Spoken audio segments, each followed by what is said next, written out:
Tapping Board presenta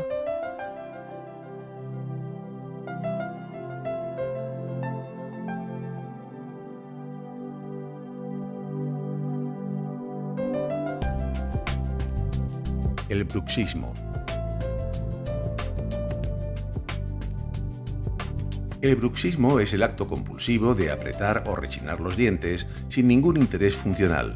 El estrés y la ansiedad son a menudo las causas más frecuentes.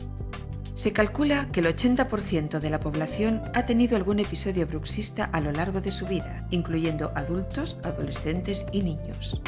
Y es una conducta muy nociva para los dientes, el periodonto y los músculos de la boca.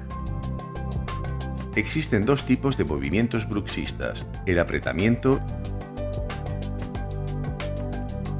y el rechinamiento, siendo este último el más dañino.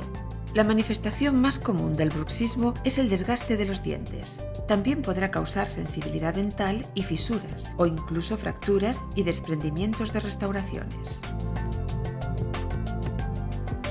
Además, puede producir la pérdida de anclaje de los dientes.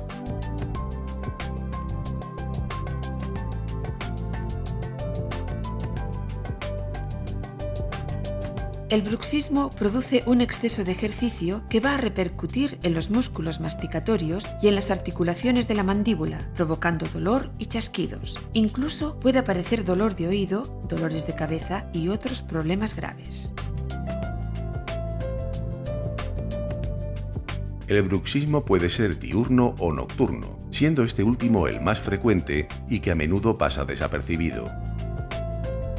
Para evitar los efectos del bruxismo, su odontólogo le prescribirá una férula de descarga, también llamada férula oclusal o férula de relajación.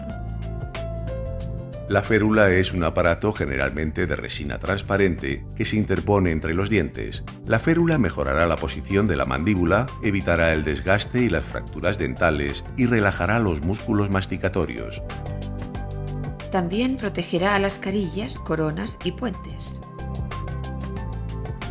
Sin duda, la férula es el tratamiento dental más conveniente ante el bruxismo, ya que ofrece excelentes resultados a medio y largo plazo.